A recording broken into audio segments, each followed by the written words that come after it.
just thought I'd come on here and share something a little different, talk about something different. I know I bring in a lot of healing videos, which I want to do another one soon. And I also talk about my pregnancy a lot. But today I wanted to talk about Lieutenant Colonel Scheller. He went beyond his duty. He went and stood up against the failing error that was done over in Afghanistan. I'll go ahead and share a clip of what he said. It'll be about 2 minutes, just in case if anyone hasn't heard him talk. The clip is right below. I thought I could insert it into this video, however I was not able to. So go ahead and take a minute or two and listen to what Lieutenant Colonel had to say, and then come back. Okay, so that was Lieutenant Colonel Scheller. He spoke about his discontent of those who are above him. And yeah, I do believe that we did wrong. We did a disservice to those who fell. I know that we have been in war over there for a number of years, even beyond 9/11. But I do commend Lieutenant Colonel Scheller for standing up and saying what he said. He didn't care whether he lost his pension, his benefits, his disability benefits, or anything like that whatsoever. Crazy thing is the very next day, his commander told him to go to the mental facility or medical to check his mental capability, or basically checking to see if he had gone off the rails. And that's just what the military does. They'll send anyone over there who stands up and says really what's right. And honestly, just hearing about his story and what he said really took me back to what I did and what led me to ultimately get out. And that's one of the reasons why I was also going to do this video, is to talk about how I got out and what happened. Okay, so I was in a unit, and also just a backstory, I was in the Navy first, and then I went to the Marine Corps. I wanted to ground, and I wanted to challenge, but I was going to say at the time, probably should not have left the Navy. I had a chaplaincy billet. I was working on my master's in chaplaincy. It was like the hardest 2 or so years of my life. Shouldn't have ever done that. Learned a lot, and woke up spiritually, to be honest. I saw the systems and the programming that I probably wouldn't have ever seen or felt in any other way than having been put in the Marine Corps. A lot of people would say that the Marine Corps' marching is robotic. It is in some regard, because that's all we do. We do so much marching in boot camp, and then beyond. When you're in your unit, if you do something bad, they are going to send you marching with everyone in the unit until you can get yourself straight. But I just want to say that I would say a year into the Marine Corps, I was like, I'm getting out. We did some really crappy things. I was under some really bad leadership where we were outside cleaning at 5 a.m. Cleaning what? Who knows? It just, he just kind of, it was oppressive, I guess you could say. But 5 a.m. cleaning, I would put memes up of me vacuuming the parking lot, because that's really what it felt like. And every day I remember waking up saying I'm not supposed to be here, I'm not supposed to be here, I'm not supposed to be here. And so I ended up I remember, like March of 2019, I was like, this is the time I have to stand up to those that were above me, because I was having this there was a lot of things that that spiraled out or became what it did, because around February or January and February, we were doing a lot of hiking, a lot of high endurance physical training, and there was just one point right around March that I had a lot of knee issues, and I was also under a lot of I was gonna say pressure, but we were trying to pass certain inspections, physical inspections, and I knew we weren't going to pass. Like, everything was failing at that unit. And but I kept pushing for it, doing PT, physical training twice a day. There just came one morning where I was like, I cannot do this. I am not going to go to PT. I'm like, I told them I'm going to go to medical, which was, for me at the time, was I wanted to go to physical training. PT, physical therapy. And so I went over there, but the building was closed. They didn't open until like 8 or 9 or something. And then I also had to have a doctor's note just to go over and get some physical therapy, just so that I could have it on paper. Hey, I am having this issue. But I had I was going to say someone above me, first sergeant, who didn't believe me. He's like, you're just faking it, whatever. And he's like, he brought me into the office, so I didn't go to that PT. Now, mind you, plenty of other people have not showed up to PT sessions, but for whatever reason, that day, my first sergeant took me to his office that morning by myself, and he said, I can charge you, I can give you NJP, which is non-traditional punishment. I can take away your rank, and you're going to be bound to the barracks and bound to the unit. Meaning I had no vehicle to drive, and I could not go shopping. I could not go get essentials.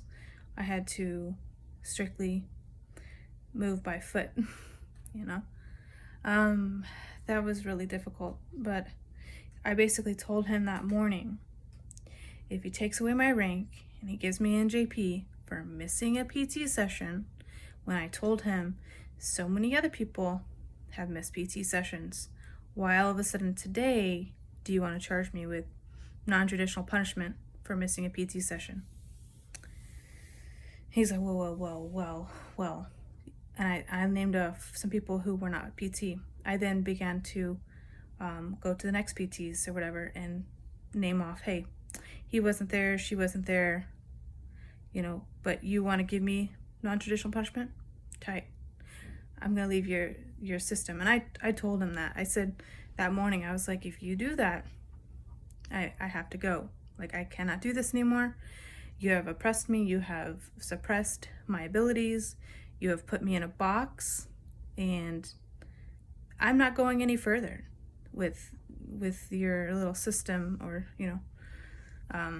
way of doing things. It did not align with me. So anyway, I ended up having NJP, or I was stuck to the base for 3 months. It was like the hardest 3 months of my entire life, to be honest. I know it sounds harsh. Well, I don't know. It just, I spent a lot of days alone, and,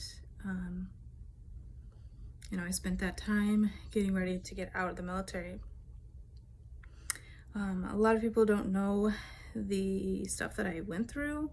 I've never talked about it. Don't ever bring it up. But I thought of exactly what Lieutenant Colonel did, in that he stood up. He took a stand. one thing that led me to get out is I did have to stand up for the NJP. I had to go to my commander. I had to stand in front of him and 3 or 4 others that are high ups. And when I say commander, I mean like 04, 05. I don't. And I just made a plea. And I said, I had a piece of paper, everything that I had written out to say to him. I was like, for this reason, you know, I feel like I'm not going any further. I'm not given the leadership. I'm not given anything that would enhance my growth. And I pretty much just told him I have to get out.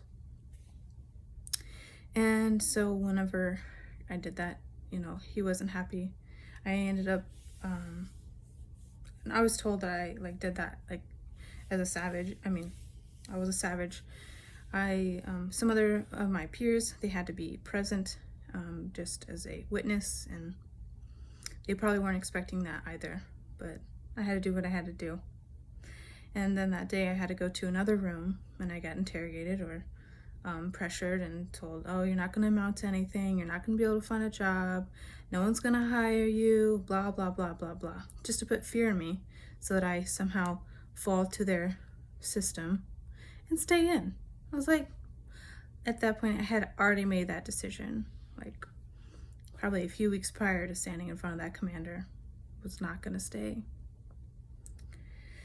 I have a degree, meaning I do have a higher level education than a lot of people that I worked with. Not saying that was bad or good, but sometimes when you're a woman with some intelligence, it does become an issue with those who have been in the military for several years and have higher rank. I don't know. I was just gonna say there's kind of like some intimidation there, but I'm not saying that I'm better than anyone else. It's just when there were issues in the unit, I was saying there were issues in the unit. Like, this is wrong and that's wrong, and here it is. You know, I had those from headquarters, like commander, who was awesome to work with, to talk with. She knew how hard I worked. But when they were coming to our unit and confirming these are the issues, it was not good for our unit. So I had certain higher ups that were just inevitably against me. I didn't care.